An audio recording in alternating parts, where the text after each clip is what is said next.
Good morning, listeners. We're going to start a brand new unit today. This is Unit 4 of the CKLA third grade listening and learning strand. And this is about the ancient Roman civilization. I love this unit. It really gives us a lot of good information about our own society and our own civilization. And we're going to start out with an introduction because there's a lot that we need to introduce before we actually begin the lessons with the content so that everybody understands what we're talking about when we go into the content. This unit moves pretty quickly, and we need to be able to understand each lesson. And there are a few things that we should know. The first thing, we need to look at this map. This is a map of what we would consider the Mediterranean. We call it the Mediterranean area because it is countries and continents that are surrounding the Mediterranean Sea. Last year, if you were doing CKLA last year, you studied Greece. And here's Greece. So you studied the ancient culture of Greece. And that happened before the ancient culture of Rome really took over. But there are other ancient cultures that you have discussed as well. Mesopotamia, which is really over in this area, where you might have called it Persia as well. And you studied that in first grade. You also studied ancient Egypt. Many of these ancient societies grew up around the Mediterranean Sea. When we talk about Rome, Rome is many things. Rome is a city. Rome at one point was would have been called a country, but Rome became an empire. And we have a Roman culture. So when we use the word Rome, we'll talk about many different things, and we may have to specify exactly what it is we're talking about. So what continents are we talking about? Europe is to the north of the Mediterranean Sea. Africa is to the south. To the east, we have Asia. It's not listed here, but along this line, over here to the Bosporus Strait and down, this is Asia. So all of these continents are surrounding the Mediterranean Sea. There are two small straits, which are just skinny waterways that sort of squeeze the water down into something that's the size of a large river. The Strait of Gibraltar separates the Mediterranean Sea from the Atlantic Ocean. And over here through the Aegean Sea, which is actually part of the Mediterranean, you can see the Bosporus Strait. That's where Turkey and Greece are separated. So it separates the Mediterranean Sea from the Black Sea. And those are important areas for you to know. I think that you probably recognize Greece, and you were able to find that from last year. This boot-shaped, I don't know if you can see the heel and the toe of this high heel boot, fashionable boot, is the country that we now call Italy. It would have been called ancient Rome, or just Rome back then. It wasn't ancient to the people that lived there. We have listed the Alps. Those are mountains that sort of form a curve, a crown here at the top northern edge of Italy. These are countries that are labeled today: France, Spain, Germany, England. They were not named those same names back in ancient Roman times, but we'll talk about that. We will come back to this map. It's an important anchor for us to understand the land that we're talking about. So we will start with that. We're also going to start to talk about two sayings or phrases that you will hear a lot about, and I bet you've already heard these phrases, but we're going to talk about them and you'll hear them used in context throughout this unit. Proverb, they're short traditional sayings. They're passed along orally, which means people just use them as expressions in oral language. They say them. These sayings usually express a general truth that's based on experiences and observations of everyday life. But many proverbs have a richer meaning beyond their literal level, beyond just what the words say. Literal level is just what the words say, but a figurative level includes that meaning that is broader than just the literal words. So the first one is, Rome wasn't built in a day. Rome wasn't built in a day. So what does that mean? If you heard that, you will hear it today in the read aloud. And you'll hear many structures that were built by Romans that took many, many, many years to build. So it is true, literally, that Rome was not built in a day. But it means much more than that. Rome was actually built and developed over the course of hundreds of years. It came to be one of the largest and most powerful civilization that the world has ever known. It took hundreds of years to develop, not just one day. So literally, Rome was not built in a day. But there is a figurative meaning of this phrase. And the figurative meaning is that it takes time and patience to accomplish something important. You might have worked on an important project for school.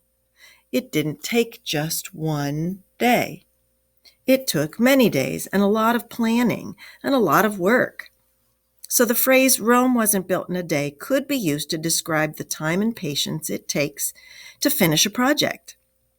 So if somebody asks you how your work is going, you could reply, Rome wasn't built in a day. There is another phrase that you will hear today in the read aloud and it says, all roads lead to Rome. Have you ever heard that saying? Well, this describes the amazing network of interconnected roads that Rome built all across Europe. And remember this whole continent. So here's a little tiny city, Rome, but Rome became an empire, a large empire, and they built roads all over Europe that started in Rome or connected to other roads that were leading to Rome. Because these roads branched off in many directions, like the branches of a tree, a person could use many different roads to travel into and out of Rome. This network of roads made communication and travel much easier throughout the Roman Empire than it had ever been before.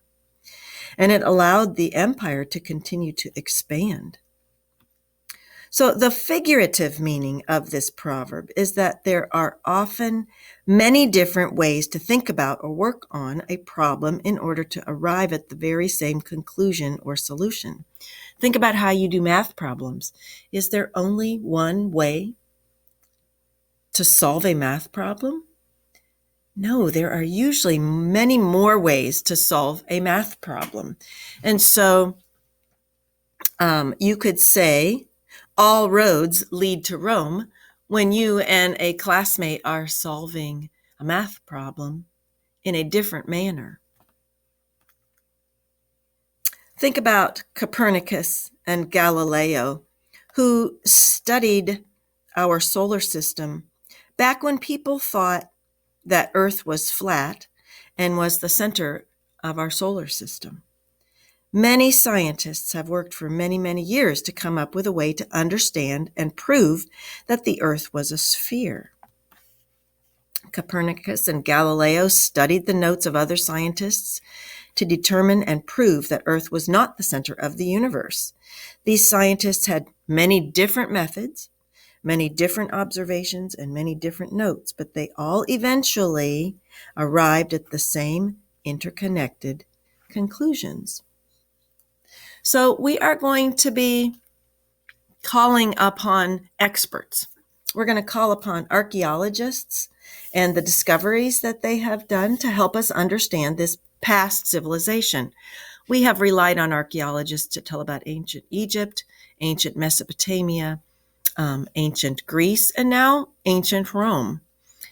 Archaeologists are scientists that help us remember by looking at artifacts that they dig out of the ground, really, what ancient people made or fashioned, and then either intentionally put in the ground, or maybe they lost it and they didn't intentionally put it in the ground. But there are many different artifacts that have been found in ancient Rome, and we call them archaeological sites, archaeological digs, many in Asia and in Africa, in these ancient sites. So an artifact is something that a person has made. So remember, we're going to talk about the terms BC and AD, or BCE and CE. These talk about eras of time. There was a person who lived about 2,000 years ago. His name was Jesus, and he is the person upon whom the Christian religion is based. And because our calendar was made by people who were Christians, we have divided our time, one big divide that we use, besides days and months and years. We use these eras. BC is before Christ, or you can say BCE, which is before the Common Era. And we call the Common Era the time from when Jesus lived until now. So you can have before that time, when Jesus was born, or you can have after that time. AD is a Latin term which Latin is like from Italy and Rome. That's the language that they would have spoken. So a Latin term that means Anno Domini, and it means the year of our Lord. And so since those people were Christians and made a calendar based on Jesus' life, we can talk about Anno Domini, the year of our Lord, or the Common Era. So if you're not a Christian and you use the Common Era, that is just fine. Everybody understands what you're talking about. And if you are a Christian and you decide to use AD, that's fine. Everybody knows what you're talking about. So just remember, before the Common Era is, starting about 2,000 years and before that. And the Common Era is 2,000 years ago and the time that we are living in now. That's just something that you will need to know.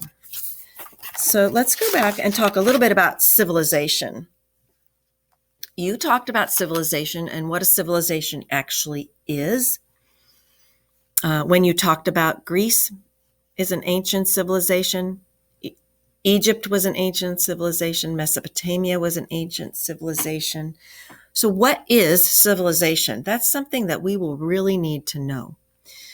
So a civilization really is a group of people that are all living together in a well-organized way.